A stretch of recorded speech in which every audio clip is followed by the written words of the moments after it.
Mark Cofano. He is the CEO of Max Years. Mark focuses exclusively on the subject of longevity, how a person can add more years to life. He is a bioage-hacker. His specialty is optimizing the mind and body interface. We can rejuvenate ourselves and dramatically improve our wellness using nothing but our minds. By sharing his journey with us, he hopes to add some good energy to your life. He will be sharing his plan, daily routines, challenges, and his progress. Please bring your hands together for Mark Cofano. Hey! Wow, wow, wow, wow, wow. Hello, hello, hello. How are you? Hello. I want to thank you. My name is Mark Cofano. I'm a new resident to Scottsdale, about a year. And what a beautiful city that you all live in. It's just fantastic. And for those of you who don't live locally, I'm sure you're in a beautiful place too. We still hear me? Yeah. Not enough? Hello? Yeah. Okay. Whatever we did is good, right? We like adjustments. Okay. Anyway, I am so grateful to be with you today. I am on a journey to thrive to 150 years of age or more. So I'm not living it, right? And that's pretty exciting. And you know, here I am today in an organization that I've just come to know about. And actually that is People Unlimited. And I was here one time before, and the energy is amazing. And Jim, I would like to say thank you so much for inviting me to present here today, because I think the message is important. We ultimately are in a place where we can live an incredibly long time, but I perhaps have a commentary on how to do it. And so in a little bit of, just a moment, I'm going to talk about the details. But before I do that, a couple things. First of all, I don't believe in giving advice. Yeah. I only believe in sharing what it is I'm doing. If by some chance what you hear is relevant to you, I'd be happy to talk to you about it. But please understand that your body and your journey is different than mine. The second thing is also please respect all the people that are your advisors, your doctors, anyone who's helping you. If there's anything that you hear that I do, and some of it's kind of unusual, please run it by somebody else versus just do it. And the final part of it is if there's any doctors or scientists in the room, what I would just share with you is I very much believe in science, in medicine, and all the good things, but I would also say, as you heard in the introduction, I believe in the mind. I think we're just extraordinary combinations of both the physicality and the mind. Does everyone basically agree with that? Oh, yeah. Is there anyone who doesn't? Okay, I'm going to ask you to do a thing for me. I'm going to pull out my mobile phone, and I would like you to actually just have a little bit of fun with me. What we're going to do is a little bit of a mind-body exercise. So for everybody who can safely stand, could you stand? Yep. Great. And if it turns out that you have a phone you can grab easily, great. But if not, I want you to pretend, because the mind is so powerful, I actually want you to hold the phone, even if you don't have it, pretend you had a phone, okay? So you have this phone, and this is a phone of the future. The phone of the future is one where your fingers touch the phone, it's reading your body, it's reading your mind, it's reading your energy, it's reading everything about who you want to be. And you know what's so cool? Today, with my normal phone, I can send a picture, I can send a video, but what can't I send? I can't send a feeling. I can't directly send you, sir, exactly how I'm feeling, but I want you to go into the future, and I want you to imagine that's true. And if it was true, I want you to think about what that feeling would be right this minute. You came back from lunch, are you full? Are you happy? Does that knee hurt a little bit? Are you thinking about somebody that you should have said, I'm sorry to? I don't know what your feeling is, but I want you to imagine, and I want you to move a little bit while you do this, because we are, quite frankly, we are motion. Life is movement, isn't that true? Very true. Okay, I want you to think about the feeling you have right now, good, bad, or otherwise, and I want you to think about who you're going to send it to, okay? And when I say go, I want you to press the button on the phone and send the feeling to somebody. Ready? Yeah. 1, 2, 3, send your feeling. Bang. Okay? Now, believe it or not, there's actually technology that we're working on to do exactly that. Does that make sense? So in some future, I'm going to be able to know what Jim's feeling, or Ilana, or any of you, and that might make me more sensitive and more interesting as a person. But what I'll tell you is the feeling I'm sending you from the stage, though my phone doesn't work, I work. Yeah. Right? I'm telling you, I have never felt so amazing in my life. And what calls me to take time out of my day to communicate with you is that the way I'm experiencing life today is so phenomenal, I just have to get other people to understand what I did with the hope that some percentage of them will be able to do something similar. Make sense? That's why I'm here. So what I want to do is jump into, did I get my clicker? Okay, we're going to jump into this presentation. You can all sit down. Be happy. It's not clicking. Our little clicker's not working. Is there a thing I got to do? You told me you'd fix everything, and she's so good. Nothing will not be fixed. There it is. We already went through that. All right. Okay, let me go back to the thing here. I got to go back. One more. You said it takes a second. There it is. Okay. So everyone, 7 years ago, I began a journey. And what I'll tell you about that, as you can probably see from the guy on the left, I wasn't in great shape. In fact is, I was in bad shape. That would be the best way to explain it. Mentally, physically, emotionally, spiritually, in every which way I could measure myself, I wasn't doing well. And what was so interesting for me is, first of all, it was in striking opposition to how I'd spent my life. I'm a guy that's always been an athlete. I've been a person that's a motivator. I'm a person that likes to stand on stages and help other people. And I'm sitting to myself, gosh, I'm getting close to my end. 62 years of age, and I'm feeling like really crummy. At the same time, something else was going on in my life, and my folks were getting close to their end. We're an Italian family. Everybody lives a relatively long time. 93 years of age for my mom, 94 years of age for my dad when they passed, but I noticed something. And the thing I noticed, they didn't have the best end and they left years on the table. So when I began this journey, I said to myself, some part of what I'm doing is to not live longevity or be an immortalist as the people in this room. It's just to not end badly. So here's this guy that I have rashes on my skin and I fall asleep during the day and I'm not as productive and my relationship isn't super, et cetera, et cetera, et cetera. And guess what? I said, I have to do something different. So marshaling that same guy who's always wanted to conquer the world and make changes, I said to myself, I got to do something different. And so I began. I'm going to tell you in a few minutes what it is that I did, but I'll also tell you I'm a curious person. You see, so as a curious person, I'd come to a conclusion I needed to think beyond myself. And that brings me to the next thing we're going to talk about. That is, ultimately, we don't just live by ourselves, we live in society. Isn't that true? Yeah, very much. So if we're going to function, if we're going to have longevity, we can't just make our bodies better, we can't just make our minds better, we have to do it in community. And I want to tell you a term that I don't know if I invented it, maybe I heard it someplace, but I do like it a lot. It's called humanimal. I'm a humanimal, right? Human animal. And what's interesting about humanimals is that we have the beauty of our brain and our sophistication, but you know what? We're also a little bit critters.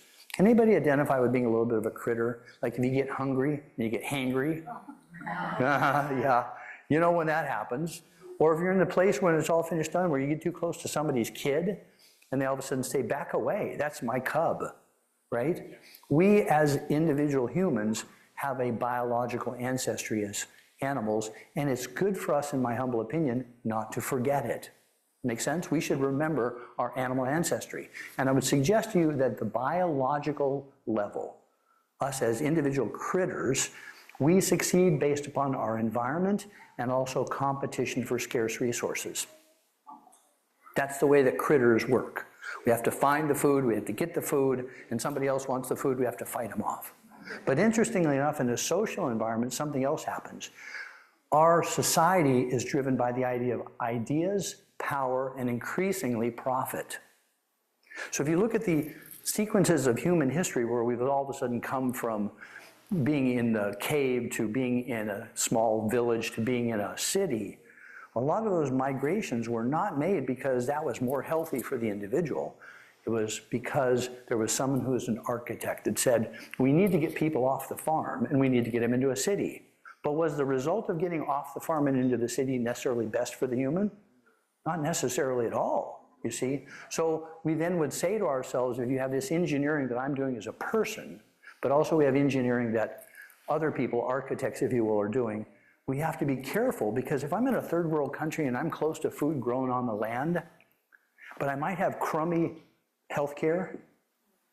Does that matter if I'm not unhealthy? Not as much. But if I'm in a first world country and I got amazing surgery and ambulances, but I can't get a good bite of food, and it's making me sick, am I better off? Perhaps not. So I just want to share with you that this basic idea that we as individual humanimals have to exist within the society and there's friction is important. This brings me to one more point. We as individual humans are not necessarily doing well. Now, I don't know if you're aware of this, but in the last 50 years, the total percentage of the sperm in a man's semen has decreased by 50%. The likelihood that a man can get a woman pregnant is dropped dramatically. And in addition to that, you would be also interested to understand that the birth rate in the United States is 1.7 babies per lady. And the last time I checked, you have to have 2 people, however that works, to actually be parents. So we are not even replacing that. And if you go to South Korea, do you know how many babies are the average lady is producing? 0.7. In 5 generations, that's complete population collapse. Meaning to say that there wouldn't be any South Korea, 5 generations. So you see, as human beings, we have historically said to ourselves, well, look at us, we got billions, right? There's billions of us, what could happen? How many Neanderthals do you see? I mean, I'm told if I look at my DNA, I have a lot.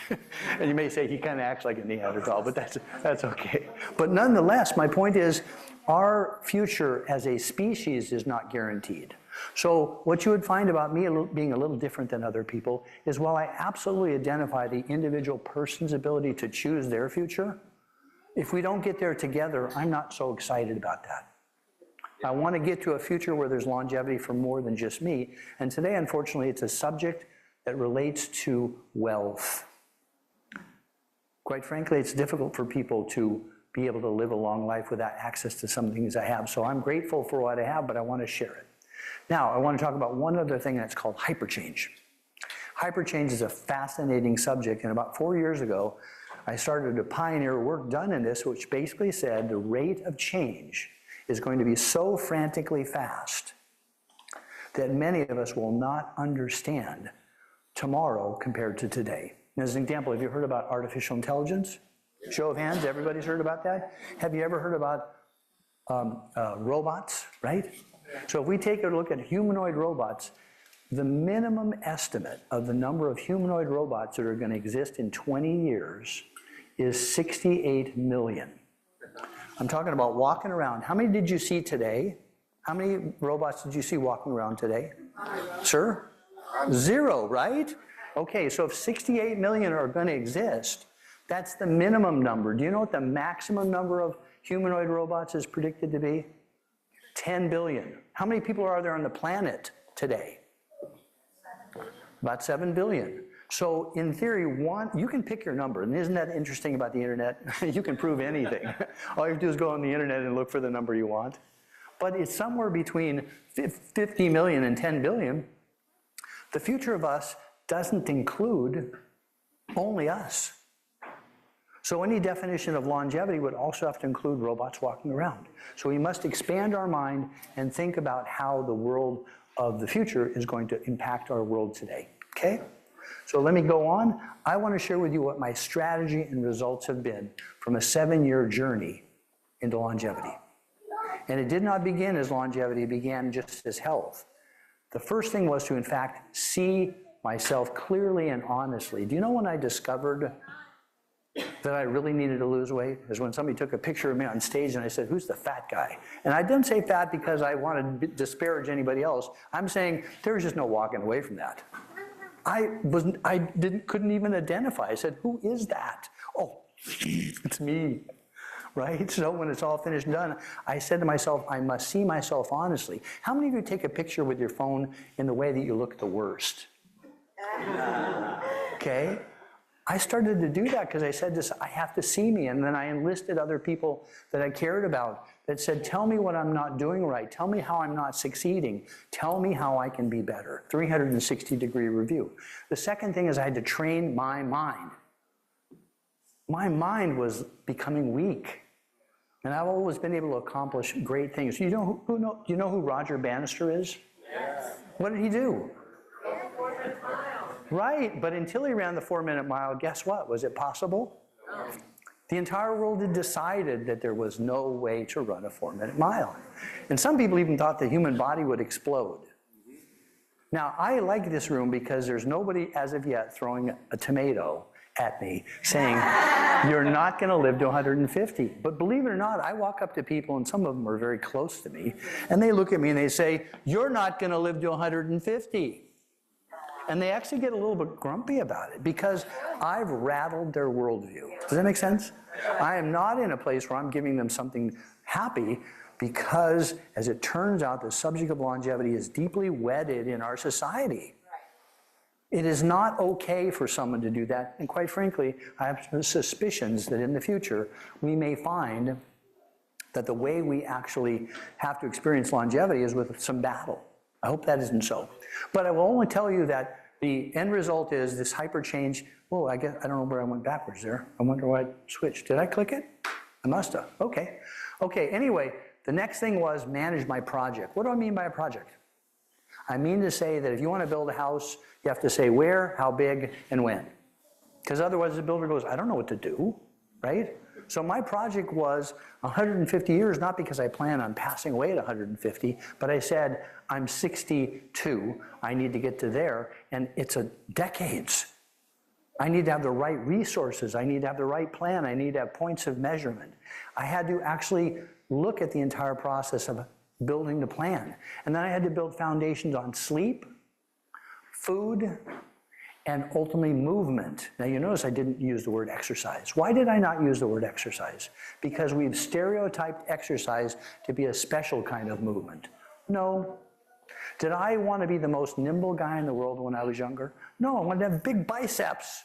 Why? Because that got sold to me as that's the way you actually are healthy. But as it turns out now today, at 69, I say to myself, I want to be nimble. I want to be able to get on the floor and roll around and have fun. So you see, we only aspire to whatever it is we've been taught to aspire to. And that view of seeing ourselves, I'm still nowhere near as rigid, as flexible as I need to be. I ultimately need to learn, I learned to attract good and repel bad. So every morning I say something silly. Some people would say, is this a prayer? No, it's not really a prayer, but it is an encouragement. I say, attract me to all the things that are good for me, repel me from all the things that are bad for me, fix everything's wrong, and make me feel good that you did it and know what you did. Now some people say, well, that's just kooky talk. And I said, no, because I'm the CEO. And what that is delegation. You see, I have a conscious and I have a subconscious. And my conscious can say things like, make the marketing better, ship faster. And the person that's in charge of marketing or shipping knows what to do. So as the CEO of my body, I can say, I want to make sure that all of my digestive system or my mitochondria are doing what they need to do, and I absolutely am confident that's exactly what's happening.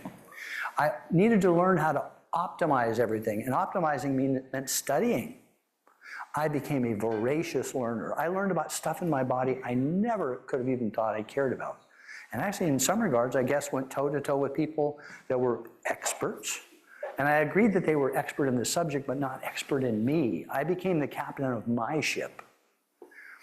Importantly, I improved everything constantly. I do not think I've lifted the maximum, run the fastest, or done anything that I've done historically that I will ultimately do in the future. And this flies in the face of a lot of people's vision of aging.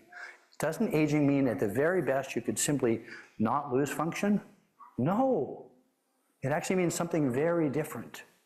That you could actually be steadily improving. That you could be stronger, faster, better, think whatever you want to. So I realized that in the process of which I needed to step backwards from my own worldview. Because I was looking at my parents, I was looking at other people, and you look in publicity and marketing, how oftentimes do we portray somebody who's 100 years of age as a beast? Never. So do we have any archetype in our head to actually explore that? We do not. You see? So until we start to do that, that's why this guy's on stage here. Because I'm not trying to be special to anyone else other than people that need to have an audience of people they can say, like him. I hope in some which way, shape, or form, somebody finds one small part of what I'm doing and say, if that Yahoo can do it, I sure as heck can. So I don't want to be seen as special, just as a vision where someone could say, like him. Okay? Now, I would also tell you, I carefully selected mentors because there's a lot of talking heads out there, and a lot of them have something they want to sell. And I would share with you that selling something, there's nothing wrong with it. Wonderful. I love profit. I love all the things that go along with money, and also conscientious, well thought of businesses. And quite frankly, I noticed in longevity, there's a very interesting thing that's happening. As people are selling the future in terms of potential, but they're selling the present in terms of profit. As an example would be the Rejuvenation Olympics, where if you're in the Rejuvenation Olympics, in theory, your biological age is only increasing at 0.6% per year, but your chronological age is 1. So someone says, well, you live your entire life faster in terms of age, but slower in terms of aging. That's got to be good, right? I don't know. Is it good? Or do you still die at the same time, but you just lived better? See, no one really knows the answer. So in this world of wanting to sell stuff and marketing and social media, we have to be careful because there are a lot of people that have their hand out. And one of the other things I would tell you is I learned to think and be young. I operate like a 30-year-old. Now, some people say, yeah, you're juvenile, but that's not exactly what I was referring to. My point is, I actually think there's a toxic component of society in terms of how we frame people, and I keep people close to me that are, for the most part, decades younger than me. They are an antidote to what our society has done to us collectively. Does that mean I would not engage with somebody who's of a particular age? No. But as soon as somebody starts saying, my niece, or I go, yeah, yours do, but mine don't, because I want to inspire them, but I don't want to be infected. We'll talk about it in a second. So long and short of it is 75 pounds lost, 15 pounds of muscle gain. I eat, sleep, and move well. I'm getting faster and stronger. And my mood, does anybody imagine my mood isn't good? It's like this all the time. People say, like, Mark, stop. Really? Okay. No chronic disease. None. My test scores are beautiful, and they didn't used to be. And I didn't take any pills, and I didn't take Ozempic, and I didn't go to a doctor, and I didn't do anything externally because I used all the internal tools that I had inside my body. I modulated myself. I came with the package. I used the package I was given. Now, having said that, then, I would also tell you that because of that, my mind actually controls my immune system. I have a whole bunch of times had the sniffle come on, the this, that, the whatever, and I can tell you, I just go, that's not what we're doing. And I can feel my body shift. Right. Now, is a scientist in the room going to say, well, let's look at your immune system and actually dig deep and say that's true? I want that to be the case. But far in advance of that, I'm simply telling you I'm living in that situation where I feel I absolutely am controlling myself. Okay? Now, that brings me then to the future. In 5 more years, Mark will be 75. And I found that that was an opportunity for a little play on words. The halfway mark. So if I'm going to live to 150, halfway to 150 is 75. And I said to myself, I want to be data-driven. I don't want to just say this is what I'm doing. I actually want to be in a place where I could use that information and now go, how would we know he's succeeding? And so that means, even though I've been around the world, the sun 75 times, I want to be physiologically 45 years of age. I want to be mentally 35 years of age. And believe it or not, those things can be tested for. And I've enlisted a team of extraordinary human beings. I'm not doing this by myself, that says, we know that goal, we're going to help you get there. And every year from now to 2030, I have to be able to prove my point. Okay? And then I also want to have the wisdom of a 100-year-old. And I don't know if we can test for that, but what we certainly can do is I aspire to know more and be better because I've been mentored. I don't want to have to live the years, which means I have to be coachable. How do you actually move more quickly intellectually? You have to be coachable. You have to find people you admire and shut up. Let them help you, right? And ultimately to celebrate new beginnings. I'm writing a book, The Halfway Mark, and I'm so excited because I'm telling my girlfriend we're going to have the party of the century in 5 years. We're going to have people from all over the world come and celebrate the halfway mark, because it's not a halfway mark for me. It's a halfway mark for people that want to establish a goal in the future and live there. Okay? So then I will wrap up as we get to the big conclusions. What do I ultimately, through this whole journey, come to conclude? The first of which is, I already said, I was born with 100% of what I need. 100%. I would love to be able to say that I don't ever take help, but of course I do. If I get a really bad sinus infection that goes into my chest, after about 3 weeks I take Augmentin. It knocks it out. Because I can continue to suffer, and sometimes I beat it after 6 weeks, but it just beats the heck out of my body. So I don't have a problem with going to the doctor for anything that is either going to save my life or cause me irreparable harm. But more often than not, I'm going to find a way to go around the corner and get better myself. My mind truly is my most important tool. And I work it and I go through the process of making sure that what I do is I make it stronger. I don't know if you're aware of this, but in 2014, in the Scientific American, they documented the fact that the length of telomeres could actually be lengthened by virtue of what? Meditation. Now, the Scientific American isn't a chintzy, journal like you see at the supermarket. They actually research stuff. So my point is, you're so darn powerful, sir. You're so powerful. It's more of an issue of you learning how to do it. Most people don't understand the human body. The world record for holding your breath is how long? Any idea? 24 minutes. 24 minutes. It's called the diving response. And yogis can reduce their heart rate down to how many beats per minute using the diving response? 34 beats per minute. Now, if you go read all the dissertation, all the information that comes from the people that quote unquote know, they're going to say it's an autonomic response, shut up. You cannot change your heart rate. And then you see the video on the internet of the yogi going, burp, burp, burp, burp, burp. Yeah, so we are super powerful, and the ability to control your body is practice, right? Are you practicing? I am. I'm trying to figure out all kinds of things I've never done before. Functional aging, and I told Jim I was going to reveal something, is an infectious disease. Functional aging, not chronological aging, is an infectious disease. And beliefs are the virus of that disease. We actually store them in our DNA, but we also then transmit them to our children. We transmit them to our friends. My knees hurt. Oh, well, yeah, you should go up that mountain. See, we baked it in. And ultimately, I believe that we can slow or reverse all of functional aging by movement, because everything at the core of you is, in fact, movement. Your heart pumping, your chest expanding to bring in air. On the stage, everything I'm doing is movement, which is why I wanted you to stand up and send a feeling. And then when we're going to finish, we're about ready to do this again. I want you to send a different feeling, because I wanted to see if the energy we did created any change for you. And I want to bring up this one point. I talked with you about hyperchange and the rate of change of things happening. I'm not going to live to 150 the same way I'm living to 100. I'm going to live to 100 by taking a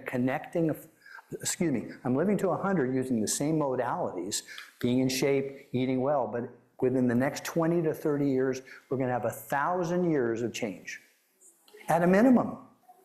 And we're going to take a connecting flight to advanced stage. Now, think about a connecting flight. If I want to go to Zurich right now, can I go straight from here to Zurich, sir? Can I do that? Can I go from here to Zurich? What do I have to do first?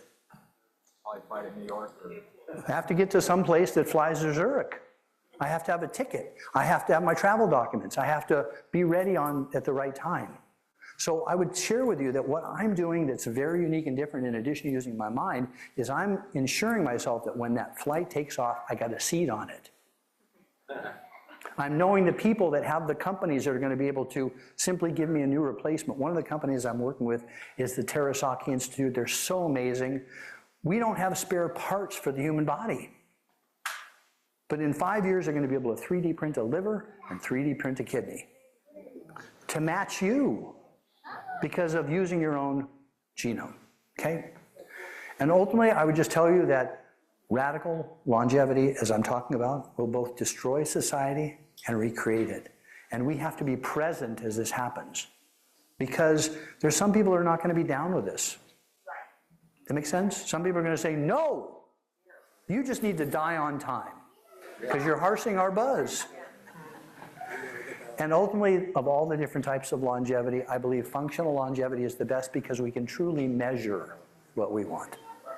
So in conclusion then, here are my suggestions. Decide why you must live longer. Be a longevity rebel. Commit to an until age. I don't care if you live 3 billion years, but make it a project. Say, I'm going to live until, and then say to yourself, how am I doing on that little sojourn? Okay? Commit yourself to the goal to the point in time where no one, including your family, can tell you you're not going to make it. Build your team, because it's not a one-person job. Plan to win and execute that plan, and finally, have fun. That make sense? Yeah. Okay, so stand up. We're going to do the thing again with the phone really quickly. I just want you to hold your phone, your magic phone, and I want you to move around a little bit. That's right. And I want you to own your legacy of being in motion and realize that you will decide what feeling you send to everyone. Okay, ready? Everybody's got the thing? You're thinking about how you're feeling. You're thinking about how you want to feel. Ready to click it? You know who you're going to send it to? Yep. Who's going to feel it? Go. All right, thank you. That was awesome. I appreciate your letting me speak. You want me to start? Okay, thank you. Thank you. Thank you. That was fantastic, Mark. Thank you so much. Thank you. I'm sure we'll have questions, but if not questions, maybe we can have a conversation with you about what you're doing. Absolutely. And this is also open to those of you online. Please do send us your questions in the comments. Okay, I saw a hand raised here. Valerie? So you said you did an intern here, and you did an internship? I didn't say I did an internship, so I'm not sure. You lived here for a year? What did you say about something about Phoenix? Oh, I've been here for 11 months, but for 3 years I was in Boise, and that wasn't the right place. And so another part of the journey was actually realizing you have to be in the right place for yourself. So where I was at before wasn't the right place, so imagine moving in order to live a long life. Okay. You have to do whatever you have to do without restraint. That means change relationships, be in different cities, eat different food. You have to be willing to commit. So hopefully that makes sense. Can I ask one more? Well, she's the boss. Okay, thanks, boss. So do you have like letters and everything after your name? I mean, are you in psychology? I mean, where'd you get your stuff? Well, so here's an interesting thing. I'm what's known as an autodidact. I assemble information very quickly. I have no degrees. I have a very interesting way of learning, and I've been doing it for my whole life long. I don't qualify to do anything. Awesome. Thank you. And speaking of that, while we get more of your questions ready, so this sounds wonderful, and you look wonderful, if I say so myself. How do you do this? You know, are you doing this alone? What kind of supporting system are you doing? Because to me, it feels like it's fantastic until something big happens, and we're going through life and things. And how are you being supported or backed up when is it just you or? No, it actually is more than. If you go to mark150.com, mark150.com, you find that I have a team. But I would tell you that at the core of it, number one, I've built a whole longevity lifestyle. From the moment I wake up at 5 o'clock in the morning to the time I go to bed at 10 o'clock at night, I think about longevity all day long, and my world is wrapped around it. First thing opens, I pull the drapes open, the sun comes in my eye, mitochondrial function improves. My workout facility is 5 floors down, so I never miss a workout ever. because I live in a place for that to happen. I carry beef jerky with me when I travel. I have tailored my world around this idea that says if you really want to do this, Mark, if you want to show people, you have to behave in a different way. So I have, over the last 3 years, architected a very precise system, which includes backups, of course, of people to help me. So fortunately, never sick, never at the doctor, never missing a workout, but I have people, my brothers, of course, that if something happened to me, I would certainly not be orphaned from that. And I have people that love me, and I have friends, and it's beautiful. Great, because that is, I mean, that is what we're doing here. So it's fantastic to hear different ways that people are doing this, you know, as well. Any other questions, comments? Hello, hello. This might sound funny, but I'm serious. Do you play pickleball? I swear. I've actually played both tennis and racquetball competitively, and I just started playing pickleball because I think it's an incredible sport. And as it turns out, the place that I live, there's a pickleball court. Okay, yes. Yeah, so I don't even have to go to play pickleball. Okay, cool. Really love you now, Mark. I really love you. You're going to come to our picnic tomorrow. We're going to play pickleball. That's right. Great job, though. Thank you so much. Thank you. You're awesome. Yeah, all you guys. Thank you. Yeah. Not only a great job, I really commend you for the care you're doing with your body. You're an inspiration that way. Thank you. Yeah. So grateful. It's a beautiful thing to see. Everyone is an inspiration to you too. Thank you. Thank you. Thank you.